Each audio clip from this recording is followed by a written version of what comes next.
What's up guys, Flux here, and we're back to talk about Tuca and Bertie Season 2. Well, at least half of it anyway. Today we'll be focusing on Bertie and how she's progressed as a character from the last season. Bertie's journey throughout this season deals with her crippling anxiety, and I don't know why I said it like that, it's actually no laughing matter. Last season, Bertie let her ever-piling stack of insecurities and biggest fears stack over way too high, to the point where the only thing she felt she could do was run away from her problems, much to the dismay of her boyfriend Speckle. You can't just disappear and not talk to me for days. I didn't touch on it heavily in my review, but I found that Bertie's character in the first season was a lot upon first watch. Yes, she was cool, very quirky, and I wanted to see her succeed, but she often found herself backpedaling on her own morals and overall just being very dicey with how she presents herself. Of course, some of these things were out of her control, like her having to relive through the events of the Jelly Legs or the workplace harassment that she was experiencing with Pastry Pete. But on the other hand, she was only at the Jelly Legs because she was driving away from her responsibilities. And she let her apprenticeship with Pastry Pete turn into something that it definitely should not have, given the way he was treating her. Her apology to Speckle was nice, but I think he summed it up pretty well himself.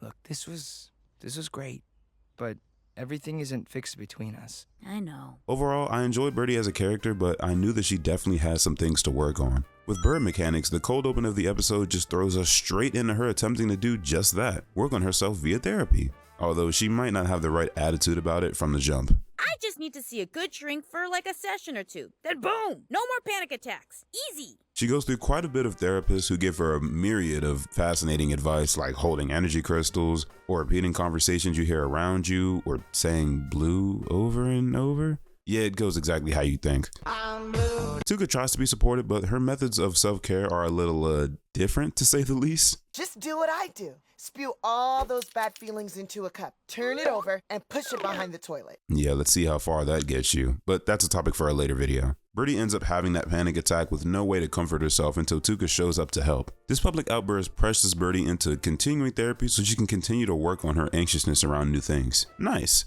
But the journey to self-actualization is paved with brittle and rough terrain, let me tell you. In Plateau, she can't manage to talk to anyone at a bachelorette party without making a fool of herself. Eat his whole body and digest him and then poop him out! Ooh!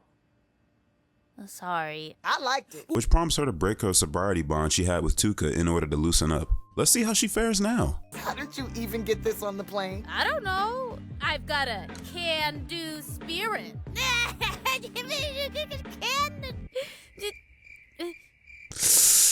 They might just be a tough girl, not gonna lie. I liked it. Kyle sees Bertie using an imaginary male persona to be more assertive, but it backfires when that assertiveness turns into callousness against Pastry Pete's new menu items. While yes, what bro did was bad, and it's quite hilarious how he makes a triumphant return in the form of an apology video, you can't be taking it out on random people caught in the crossfire. Back off, bitch! Never mind, you can kill him.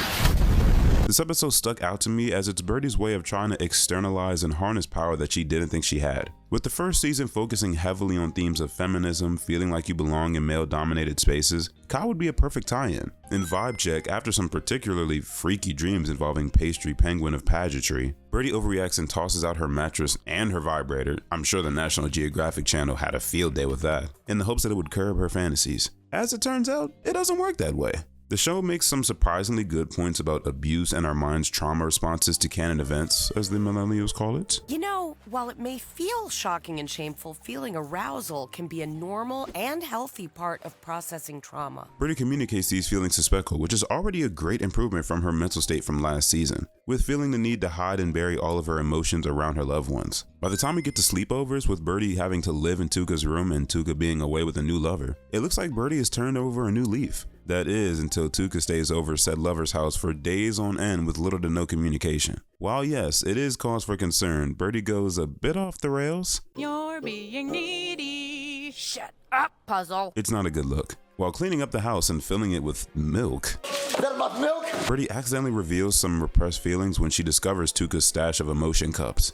It's at this moment that Bertie switches her approach from incessant to relaxed out of fear of losing her best friend. Even when Tuca comes back with some rough news about the status of her newfound relationship, Bertie tries to be as supportive as she can. While watching this season, I found myself asking, I wonder what led Bertie to thinking the way she does. What pitfalls might have possibly happened in her youth, besides the obvious, that led her to becoming so detached, even with people like Speckle and Tuca in her life, willing to support her. Enter Corpse Week, where we finally get to meet Bertie's parents on a holiday trip, and woof, it is not pretty. What is pretty is that it's pretty apparent that Bertie's parents are not fans of confrontation. Not only were they not good with keeping track of her feelings as a kid, they did nothing at all about the Jelly Lake situation. When that thing happened to me at the Jelly Lakes, you just swept it under the rug. I was assaulted and we never talked about it. It's already rough that Bertie herself is still in the middle of and trying to come to terms with being in therapy. The fact that the people she wanted to show this accomplishment off to are the people who need therapy the most is ironic in the worst way.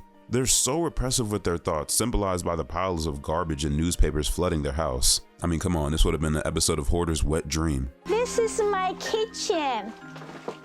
My favorite room in the house. They make excuses like, ooh, Bertie was the star child, so we just assumed everything was okay. Crazily enough, gifted kids like Bertie are more likely to be neurodivergent, as well as emotionally and mentally burned out once they reach young adult age. They never stop to do a mental check on their super successful daughter because in their mind, she's special, so there's nothing wrong. Whole time, Bertie was, well, drowning.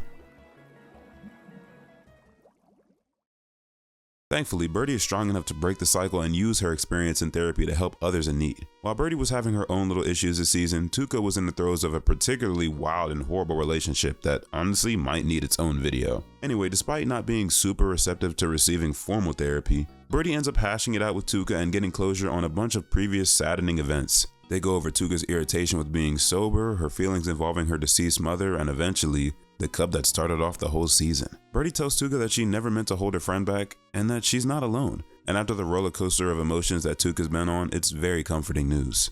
Bertie's evolution with her mental health in season 2 is commendable to say the least. She isn't cured by the end of the season, thankfully. Therapy and self-improvement are lifelong commitments that don't just magically fix everything. But she's more willing to put trust in herself and not run away from her issues the first chance she gets. If you ask me, that's a pretty big improvement. Her and Tuca's friendship by the end of the season compared to the last feels much stronger and more genuine than ever. And I can only hope that forward momentum will continue with season 3 across the horizon. That's my time. I hope you guys enjoyed this little 10-minute pitch addition piece. Season 2 is great. I think I'm planning on making another video about it, so stay tuned for that. And yeah, I hope y'all enjoy the rest of y'all day.